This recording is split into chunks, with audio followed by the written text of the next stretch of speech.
Hey family, I hope you guys are doing great.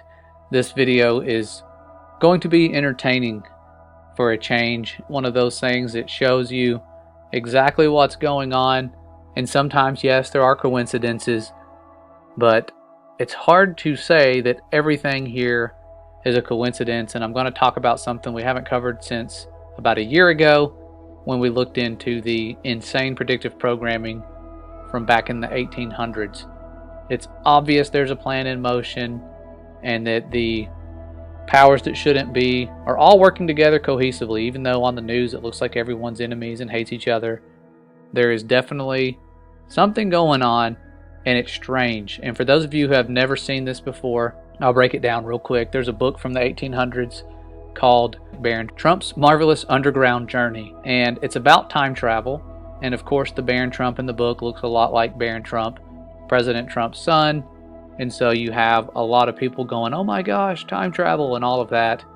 And it is weird. It almost makes that stuff seem possible, especially when you get into the connections, because the sequel to the book, even though the original book with Baron Trump, I forgot to mention, had a mentor named Don that he looked up to. Little Baron with a mentor named Don. And the sequel to the book 4 years later, called The Last President, if you can believe that, I'm sure you can. This is not something that's been disproven. This is actually a book, or two books, and they exist. But it's about a very wealthy man in New York, and he lives on 5th Avenue, running for president, but wasn't expected to win. Okay? And that's, if you don't know 5th Avenue, that's where Trump Tower is today. Okay? 664 feet. I don't know why they didn't add the extra couple inches. They probably did afterwards, after the dimensions were taken. But the inauguration was done. Don started picking people for his cabinet, and of course he chose a man by the name of Pence. Seriously, not making this up. You guys can investigate this. We've covered this before. But what I found that kind of started getting more into the, they time travel type of nonsense is due to the fact that Dr. John G. Trump, if you don't know him, that's Donald Trump's uncle, was one of the people who took in the property of the deceased Nikola Tesla. Again, this stuff is not conspiracy stuff. This is actually true, documented stuff. It's well known. I didn't know about this, but you look into it, you'll find out it's true. And when you look into those documents, he pretty much ends by saying there was really nothing of concern, nothing that would be a threat to our security if another country got a hold of it. Of course, everything's for our safety. And that was the end of it. Don't really know what technology he had, but later, after doing all this, he becomes known for his genius discoveries with the high voltage energy type of stuff right here. Like you see this giant phallic symbol or whatever this is, this coil here. That's Dr. John Trump here. And they are of German ancestry, and where that plays into the equation is quite interesting when you see that the name that he goes by, Baron Trump, is coming from this name here, Wilhelm Heinrich, however you say that, Sebastian von Trump, commonly called Little Baron Trump. Well, what is this name right here? Well, it's German for William. It's German for the name William. So you have Little Baron Trump, or Wilhelm Heinrich Sebastian von Trump. But William is a German name. Not too weird, but look what Baron's middle name is. I kid you not. Baron William Trump. A lot of people have talked about this, but it just, going over it again, it's like, did I miss that the first time? I don't know. Maybe I did. But that's what that little portrait of in the book is that person. And his name is Baron William Trump. So freaky. And I was looking at pictures of Trump, Baron Trump. I just typed in his name. And I have no clue, because honestly, I don't watch the news. I don't follow politics. To me, I feel like it's just watching a reality show is what it is, a scripted reality show. But you have someone here who's 6'3", and then a 14-year-old kid. He looks like he towers over his dad. He's only 14, I believe. Could be wrong. But look how tall he is. He's got to be like 6.5 feet tall already at 14, maybe taller. I thought maybe it was perspective, even though he was on the far side, should have made him look shorter. And then another picture, still looks like he's towering over his dad. I mean, he's huge. But where it gets strange is when you look into what this book is talking about, and it's talking about portals, demons, and giants. Portals, demons, and giants. Okay? So when you look, let's go back. This is later on. They just give summaries. I haven't read this book. I don't plan on reading it. If you have that time and interest, it's fine. I'll leave some links to the PDF in the description, but I'd rather read the Bible and focus on that. But this is just something that I'm about to get to in a minute that will just really kind of is what blew my mind and got me looking into this again. But it summarizes some of the things here, the chapters. So here it says, we made our way northward in search of the portals to the world within. And I think they even call it like the underworld or something like that. I'll have to find that and look through. But think about the world within up north. And when I had somebody translate that old map, I need to put that video out, but the audio needs some fixing. So I've been procrastinating with that for months now. However, the person who translated it, that ancient map that was an actual explorer documenting things, talked about people, when you look at the North Pole, what it says, living pretty much underground, like the civilization of little people. They call them pygmies or something. Reminds me of the whole Satan Claus or Santa Claus narrative. Sees when you've been good or bad, and he's got little helpers and all that nonsense, that stuff that we were programmed to teach our children, those lies of the evil one that are really designed to take people further from the Father, because once they realize they've been deceived by you, they lose trust, and then they question you about the other Father who actually loves them, cares about them, and has similar powers to the Satan Claus. It really does rob them a lot. Okay, so be careful teaching your children things. Don't teach them things like that. That's a whole other subject in itself. But it was weird to me to see that this writer who's put all these pieces together seems to, almost like the Simpsons, knows the plan. Talks about portals, demons, and giants. Biblical stuff. But chapter 1 in this book is what caught my attention. Someone on Facebook made a connection to this, but it talks about the election night. Tuesday, November 3rd, 1896, and that was an actual election date. There are several elections that happen on November 3rd. All of them happen on Tuesdays, so it's not like they're predicting anything weird with that. But Tuesday, November 3rd, the city staggered under the blow like a huge ocean liner which plunges full speed with terrific crash into a mighty iceberg. This was before Titanic. Pretty sure Titanic came after this. Could be wrong. But I'm pretty sure this was written before the Titanic sank. Not that that never happened. Not that there was never ships crashing into icebergs. I'm sure that happened quite a bit.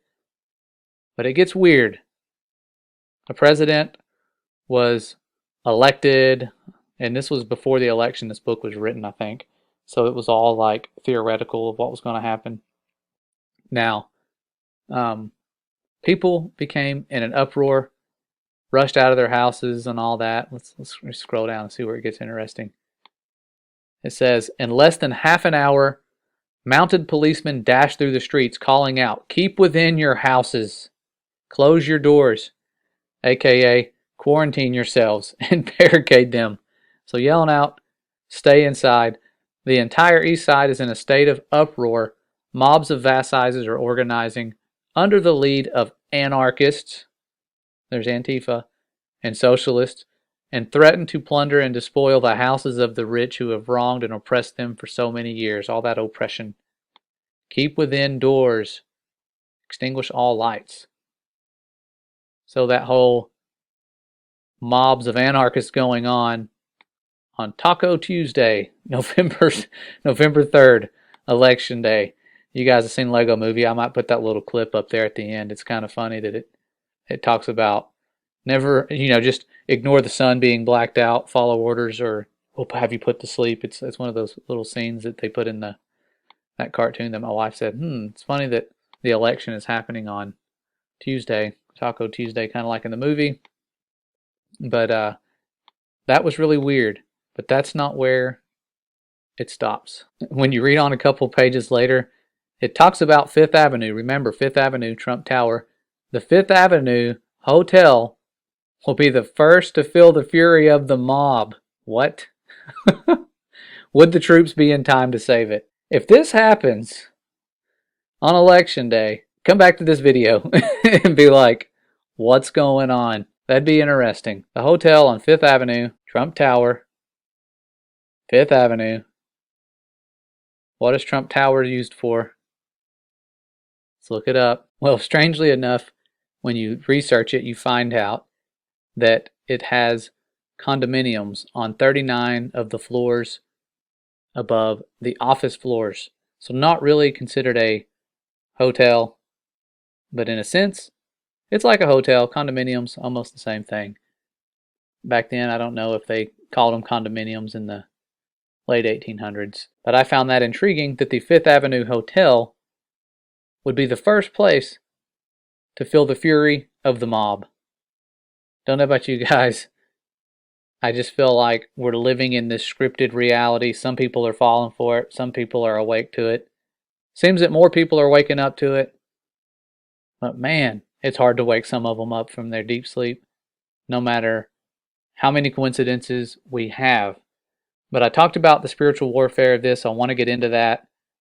We talked about Dr. John Trump over there that was related to him. Seeing all this reminded me of this guy here, Mr. Relativity, that pays tribute to Helios, the sun gods they all worship. I know aliens do not exist in the sense that we've been programmed to believe. There are powers of darkness at work deceiving all of us and ruling over us in secret with whatever puppets they have. And I remembered, it seems like years and years ago, reading about him being on some sort of top secret Area 51 documents, and I couldn't remember exactly what I read, but I know that the wisdom of the fallen was involved with whatever alleged discoveries this guy had. He's just, again, another puppet to take credit for stuff, and we're programmed to believe he's some super genius.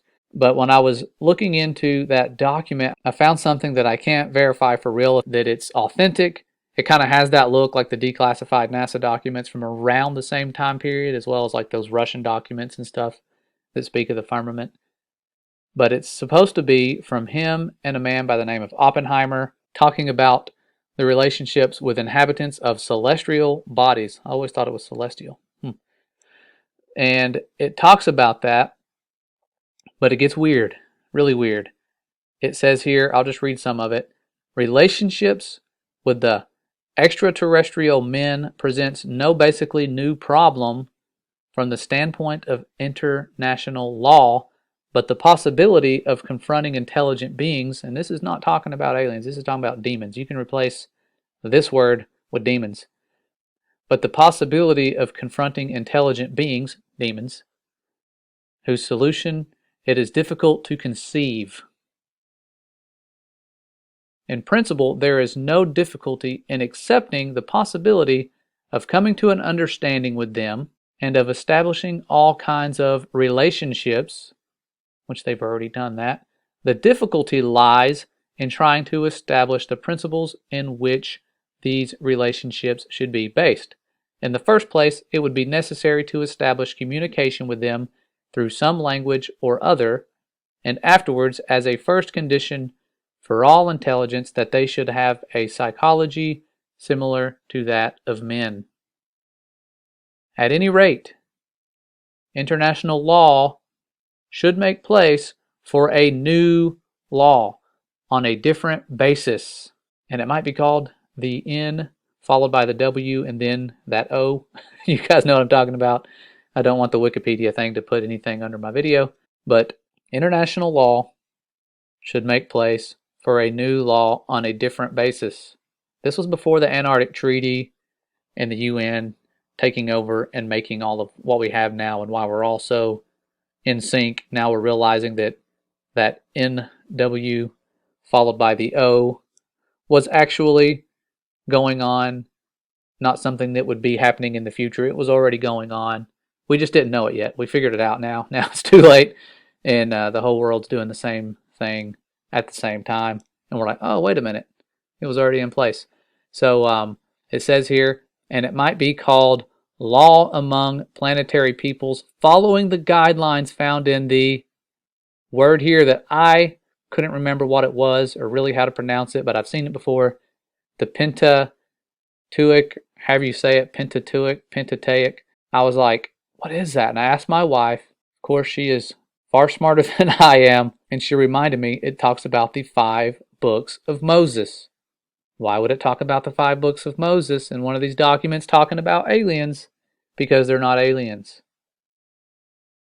These interdimensional beings, they call them, the demons. That's what it's talking about. That's what we're up against. The stuff in Revelation, the warnings from 2 Thessalonians, these unclean spirits like frogs going around that are deceiving world leaders, that are in turn deceiving the world. This stuff is nothing to joke around with. I know this is kind of a lighthearted, funny, sort of conspiracy type of video, but I do believe if this document is authentic and what they were talking about, where Einstein got his wisdom of the fallen, why there's so many strange things happening right now, why the Georgia Guidestones had the date 2014 put in them, and they are using the Julian calendar most likely, just like the Mayans that were sun god worshippers who had the world predicted to end the way that it was in 2012. And according to the Julian calendar, of course, right now, that's what year it is. A lot of stuff going on that is a plan. There was a pact made centuries ago by the fallen to carry out a certain mission. To hide the truth about creation is a small part of that plan.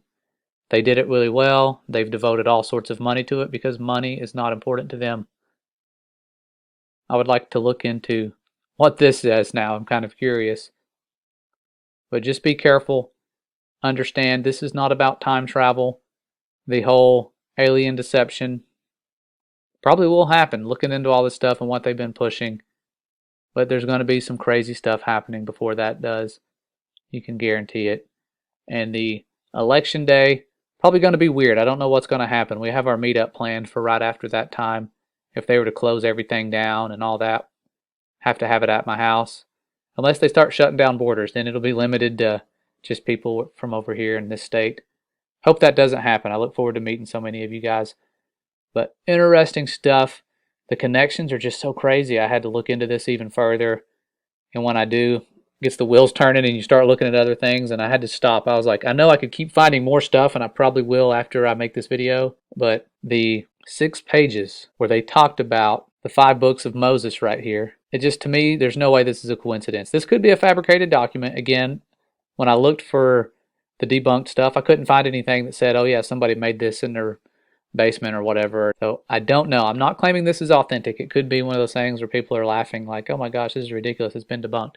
I see it on a bunch of UFO websites and stuff, but that's where they want it to be. No clue of its origins, but allegedly it was written by, and I'll scroll down to the bottom so you can see. It's only 6 pages, they said, but it looks like more than 6. By Dr. J. Robert Oppenheimer, the Director of Advanced Studies, Princeton, New Jersey, and Professor Albert Einstein, Princeton, New Jersey. So, haven't read the whole document yet. Looks like there's a signature here. I could try to look and see if that is his actual signature or one of theirs. That looks like JR or JB. I really can't tell. So, I have to look into that. If this is authentic, this is really talking about something that I can't believe is just right here in documents, but I'll read a little further. It says, obviously the idea of revolutionizing international law to the point where it would be capable of opening with new situations would compel us to make a change in its structure, a change so basic that it would no longer be international law. This is to say, as it is connected today, but something altogether different so that it could no longer bear the same name. We would not call it international law. So, interesting. They use the words intelligent beings, probably because they've been around since pre-flood. were in possession of a more or less culture and a more or less perfect political organization, they would have an absolute right to be recognized as independent and sovereign peoples. What? We would have to come to an agreement with them. No, we wouldn't. Not if we stand for the Father. These things have no jurisdiction where we are. To establish them legal regulation upon which future relationships should be based, and it would be necessary to accept many of their principles. It would be necessary to accept many of their principles, like what actually happened in the 60s with the do as thou wilt mentality that took over from Aleister Crowley. Wow. If this is a real document, guys, this is very telling of what's been going on. Finally, if they should reject all peaceful cooperation and become an imminent threat to the earth, dry land, we would have the right to legitimate defense, but only insofar as would be necessary to annul this danger. Another possibility may exist that a species of Homo sapiens might have established themselves as an independent nation on another celestial body in our solar system and evolved culturally independently from ours. This is just crazy. If you guys want to read it, you can. They're losing me with this stuff. On these bodies, let's say the moon or the planet Mars would have to be such as to permit a stable, to a certain extent, independent life from economic standpoint. Much has been speculated. He might have been deceived to believe you could go land on the moon and stuff. Who knows? About the possibilities for life existing outside of our atmosphere and beyond. This is all put here, I'm sure, to make us view these entities as aliens. They want you to find this stuff. They want it to end up on these alien websites, and full disclosure is coming. Let's figure this stuff out. That's all it is. It's more deception. So don't get entangled up in this little document here thinking it's talking about real aliens. It's not. And it's just strange stuff. So weird, crazy turns. Didn't plan on this video being this long, but I wanted to cover all of that. Try to see if I missed anything. What's definitely on that cover of that book, I forgot to point out the little alien looking person. It's a person. Kind of looks like one of those interdimensional beings with the weird shaped eyes. Although the artist did have a weird drawing style, so it could have been based on that. But there's just so many connections, almost too many coincidences. The addresses, the names, the fact that it's the last president, Bible talks about it, the last Trump. Greater times to follow all this madness for those of us who are ready. But I saw this is what got my wheels turning when I saw somebody post this November 3rd, and of course the election's on November 3rd. That's what got me looking into that. But riots, probably going to go after Trump Tower again. Coincidence? We'll see. When November 3rd gets here, who knows what's going to happen. Watching this movie unfold is kind of interesting for some, dividing many. Don't let it divide you. I've seen the enemy's game with this left versus right divide so many people, and that's the goal, divide and conquer. That's why there's thousands of denominations, thousands of different translations of a certain text that's banned in more places than I've ever seen any other book banned that's alleged to be a fairy tale. It's not. There is power in the truth. There's power when you go out and look up. And that's what they're trying to stop us for, looking up and uniting. I'm going to leave it at that. Look up, seek, you'll find. It'll be revealed to you guys. I thank you for keeping us in your prayer. You guys are a huge blessing to our family, our truth family. I've been sent the best, and I thank the Father for you guys always. And I thank you for sticking with us. If we make errors, pointing it out, keeping us in check. That's why you guys are here. And you guys have no clue how much you have impacted my life. So hopefully when we unite, we can all talk about this stuff in this life or the one to come. So love you guys. See you around. Take care. Stay safe and stay ready.